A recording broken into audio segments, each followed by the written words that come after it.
Hey, this is Scene Detail. I'm Chris. This is Tony, and this is MMA for You. We're going to be doing our MMA discussions. Today we're going to do MMA versus pro wrestling. Or rather, MMA and pro wrestling. And pro wrestling. Okay. So, pretty much, what do you think is the difference between MMA and pro wrestling? Just a general question. I think, like I said, our first talking point is going to be, I think, the only real difference is one's real and one fake. I think that's the only real difference between the two. Yeah. I think they're both very similar. They both have a lot in common. They both have a lot of crossover. I think, aside from the fact that one's real, one's fake, I think they're exactly the same. Oh, really? Like, everything's exactly the same. Yeah. Like, for example, like, what is the same exactly? Well, like I said, theoretically, they're both combat sports where, guys are, professional fighters. They're fighting for money, and they all want to be that champion so they can make that big money, and so they can make that big star. Yeah. Well, I think that the difference and when I talk about pro wrestling, I'm more talking about like WWE. Pro wrestling does have the storylines, though. You know what I mean? I mean, they have a creative team just for storylines. That's true, but I feel like at the same time, yeah, just because they have writers, because they can. Whereas I feel like UFC also has several storylines.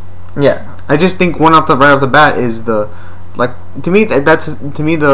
John Jones, Rashad Evans eventual fight maybe is straight out of pro wrestling. Oh, really? Two guys who were friends, and the championship came between them. Oh, yeah, it is. That's straight out of WWE. Come on, that's the Mega Powers exploding right there. That's Randy Macho Savage versus Hulk Hogan. Or this pro wrestler named Brock Lesnar going into MMA and taking over. Yeah, taking their belt And the prestige and the honor of MMA. Right? I think that's no different than the NWA angle. Yeah. Interesting. So what do you think about stuff like the booking for MMA versus pro wrestling? How does the one work and how does the other work? I think in pro wrestling, they fall into this trap of they feel the need to be creative. Whereas UFC does, like I said, I think they're cognizant of a lot of the things with their fighters. So I feel like to a degree they try to angle them in positions where you can have that drama. Whereas WWE feels the need to, like I said, make more than what's already there. Right. I think UFC. I think they both try to be more creative than they should be. Yeah. Both? To a degree, yeah. Oh, but like, yeah, I see what you mean. Do you think with the booking with like pro wrestling though, like, I mean, we've seen it, we've experienced it. What are some of the positive and negatives of it exactly? Well, like I said, the positives is you can set up money fights or money matches, whereas UFC you can only hope that you get the big money fight. Yeah. There's too many elements in UFC to where you can get the big money fight, whereas in professional wrestling, more or less, you can kind of, set the big money fight. Aside from maybe like an injury or, a fluke or maybe some egos getting in the way. Aside from that, you more or less get the big fights when you want. Oh, okay. So, but one thing that we've seen with pro wrestling and booking there, though, I mean, one of the negatives is obviously when they push new stars or people they don't like, they get pushed down. They don't get booked correctly. Is that right? Yeah, I feel like with pro wrestling, there's too much of egos and politics involved to where, if a new star, if the fans take them to a new star in pro wrestling, I feel like there's a sense in pro wrestling that, well, we weren't ready for him to be a star. He wasn't part of the plan, so we're not going to make him a star. Whereas UFC, they kind of, like I said, they have some influence over it. They can, choose to book a guy in a third from the top or a co-main event where, they don't need to. But I think more or less they don't have a control over it. And they, like I said, they embrace the fact that they can control it. Oh, yeah.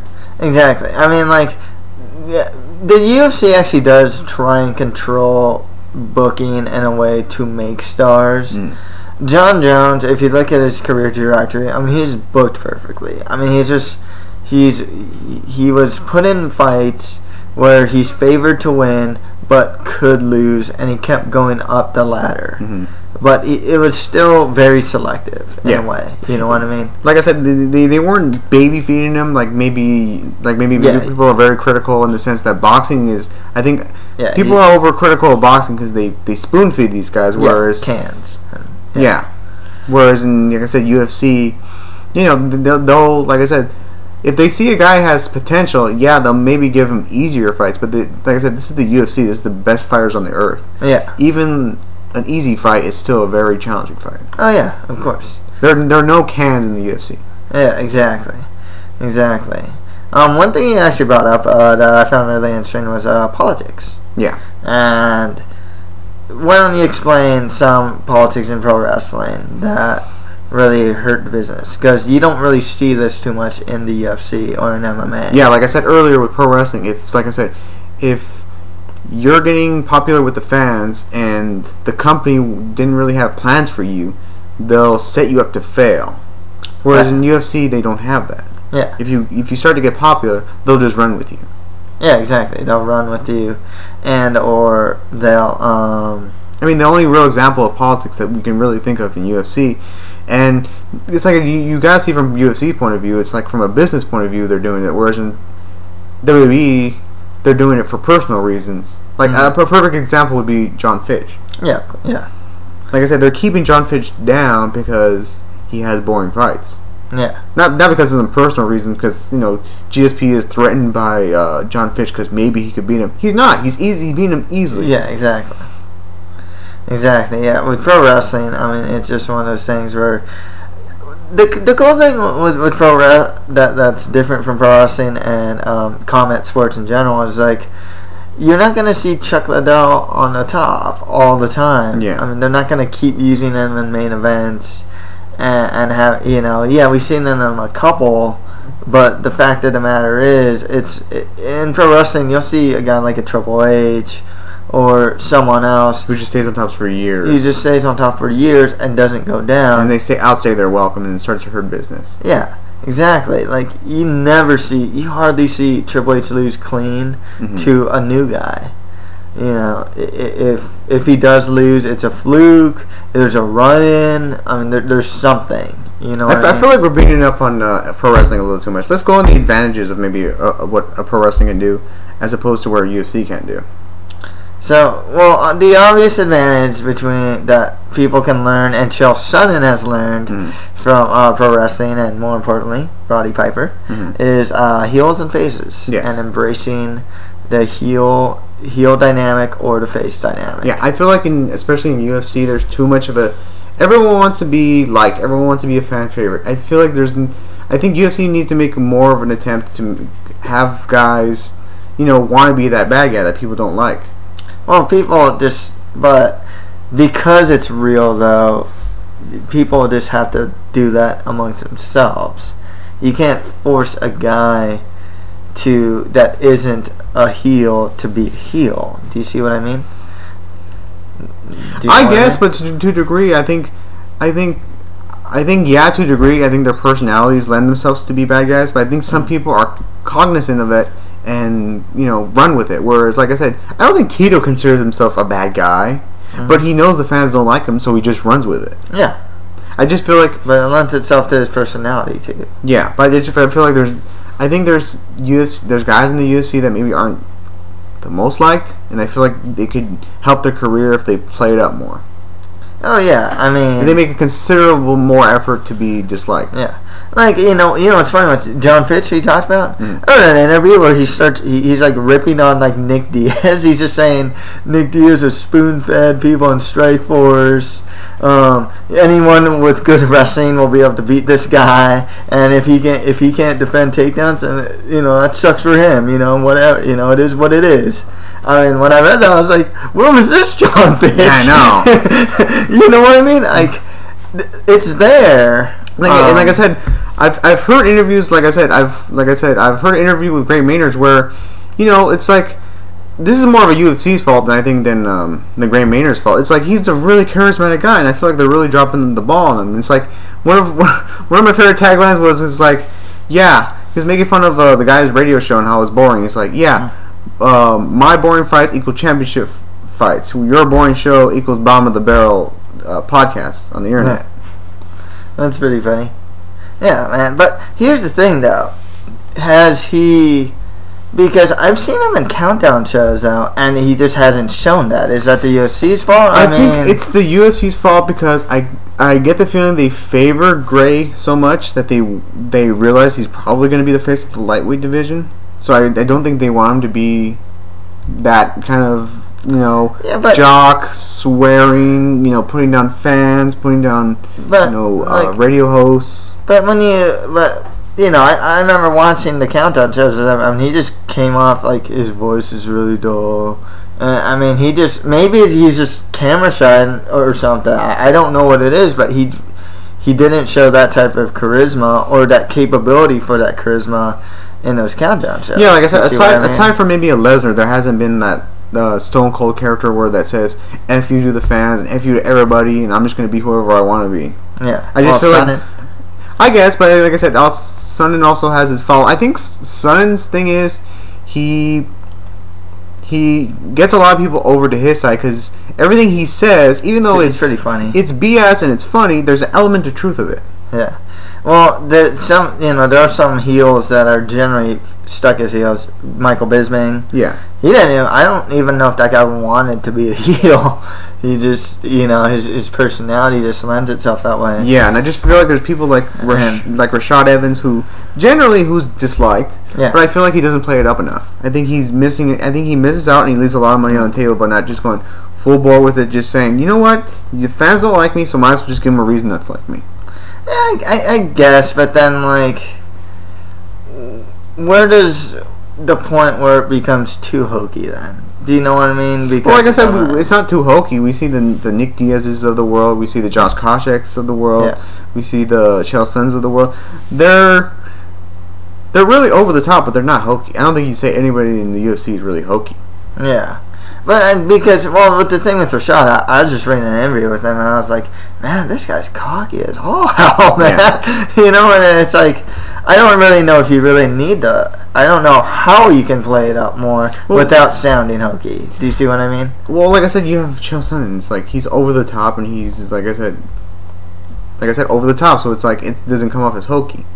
He realizes that most of the fans don't like him, so he just plays up to it. Yeah, some of it can't, but some of them, like his anti-Brazil thing and whatnot, it's very, it comes off pro wrestling in a way, I don't know, maybe our definitions of hokey are going to be Do you think he's hokey, basically? Sometimes he can be, yes. Okay. Sometimes he can be. I definitely feel he can be. Oh, okay. Yeah. But yeah, like the WWE, they definitely have more heels and faces, and they have that dynamic. They have that dynamic. Well, they feel like the UFC is also pretty much straight up admitted they have good guys and bad guys. With, like I said, I remember the Paul Daly Josh Koscheck fight. They were openly saying, "Oh, who's going to be the guy that's going to wear the black hat to GSP's white hat?" Yeah. To me, that's openly admitting, okay, there's good guys and bad guys in UFC. Oh, there is, yeah. For sure. Well, like I said, my point of view is you have a guy like Jake Shields who's fighting GSP. No one's going to boo GSP, or the vast majority of fans are not going to boo GSP. So why not just try to make the fight more interesting and just be a jerk? If you're Jake Shields and you realize the fans aren't going to like you might as well just run with it. Just okay. Yeah, I'm going against your favorite fighter. He's a guy that doesn't have any personality though. He really doesn't. I know, but it's how hard would it be from like the UFC's people to just sit down with Jake and he's like, look, we know you're very limited in personality, but just, you know what, the fans don't like you, so you might as well just run with it. Just try to be as unlikable as you can be. That'd be interesting. I guess I see it from the pro wrestling side. I just I think because it's real though that it kind of lends itself for Josh Koscheck to really stand out then. Because he is like that. He is a cocky, arrogant guy that no one likes. And I think that really adds more. If everyone becomes a heel or a face, well, like I said, no one's a heel. You know what I mean? Yeah, I think it's another thing that pro wrestling can learn from MMA in the sense that MMA doesn't have gimmicks. They don't have people. people that are just there's no farmer that's they're fully developed characters. Yeah. They don't have people that are just one note things. Yeah. They're real people. Like I said, Josh Koscheck, I'm sure if we met him and sat down with him right now, he's a cool guy. I heard he's a really cool guy, actually. I think when those UFC TV cameras go on, he just takes his personality and turns it up to 100. Yeah, of course. Even Ben Henderson admitted that, when the camera's in my face, I just want to go kind of a little crazier, Oh, man, and just like, he gets really jacked up when the camera comes up. And that's the thing. To me, I think pro wrestling can learn from MMA in the sense that, like I said, in pro wrestling you have way too many just wacky gimmicks to where I think you're really holding back a lot of people. Oh yeah, I remember what we talked about. Like, why do you want to call a guy who's named Joe Hennig? Why do you call him Michael McGillicuddy? Yeah, I know. It's like, what is that the coolest name in the world? Michael McGillicuddy? Or like I said, I was listening to a radio show. It's like, how long was the pro wrestler Carlito on air, and what have we learned on all the years that he was on television? That he didn't like people that weren't cool, and he spit in their face. Big deal. Does that say anything about his personality, where he's from, where his background, anything about him? Whereas UFC, I could name off the top of my head just like their average guy. Like I said, to me, the UFC characters seem more real than pro because they are real. But it's like I said, they're real, but they're authentic. They're authentic, but that's like at the same time they're themselves with the volume turned up. Yeah, or some of them that know how to do that. Yeah. Well, so there's guys like GSP that is just a baby face, and I also feel like that's also his personality turned way up. I don't think he's really that much of a goody two shoes. Yeah, me too. That's the thing. And there's guys like John Jones. Actually, he's getting a lot of flack for being too cocky. Yeah, I know. No, actually, but it's actually the opposite, because he's always trying to be a goody two shoes, but then there's hints of cockiness that come out, and it's like, why don't you just embrace the cockiness instead of trying to be like this good guy, just a really good guy, when in fact I've seen, this is a guy, I like John Jones, I'm actually a fan of his, but he will not sign replica title belts. Yeah, I heard about that. Obviously this guy's maturity isn't all there. I like him. I hope if he's the UFC should be conscious enough to sit down and tell them, okay, we understand you are the way you are. Can you at least just turn it up a bit? Yeah, one guy I remember said, one journalist said, hey, you know what? You should just turn it up. Turn up the cockiness. Instead of trying to be this choir boy guy. And it's cool that he's fighting. He helped a woman that was stranded. Yeah. He does charity work, but like within his personality, it's obvious that he might be a little more cocky, a little more arrogant, but he doesn't really let that show. Well, I think also from the pro wrestling standpoint, UFC right now doesn't see him as a bad guy. I think they want to try to keep him as squeaky clean as they can for now. Yeah, that's the thing. I think they're acknowledging that there's more potential him as a good guy than as a bad guy. Yeah, that's definitely true. And I just feel like, okay, back to the point of real versus fake. I think pro wrestling has that potential to be bigger than UFC because you can actually make decisions that are right for business. Yeah. Whereas, like I said, just the recent last UFC 132, it's like Uriah Faber lost. Like I said, he's their big money player at Bantam right now, and I feel like in pro wrestling that would never happen. Yeah, you would see where the money's going. You would obviously see the money in Uriah Faber. Yeah, unless he's some new guy that they want to push down. Yeah, exactly. Yeah, well, politics. Yeah, I guess, but to me, I know what you mean. I know what you mean. Yeah, but yeah, I know what you mean. But yeah, that's pretty much. You got anything else? I just, like I said, I know fans are on both sides of the spectrum, and I don't understand why they're just. Yeah, they're so, like I said, they don't want to admit there's a crossover when there really is. Yeah, there's a lot of guys from websites they're so anti-pro wrestling when it comes to MMA. Like, I don't want any type of I remember one guy's like, I don't care if it raised buy rates. I don't like all this pro wrestling all trash talk. and it's almost detrimental. Yeah. You know what I mean? It is what it is. Boxing talks. You know, I mean, Ali, the legends that we know, current guys like Mayweather, they trash talk. They know how to make money. It's a part of the sport. I think just in sports in general, you have those kind of dynamic personalities. Yeah, and a lot of people just want so little to do with pro wrestling. You know, some hardcore fans. You know.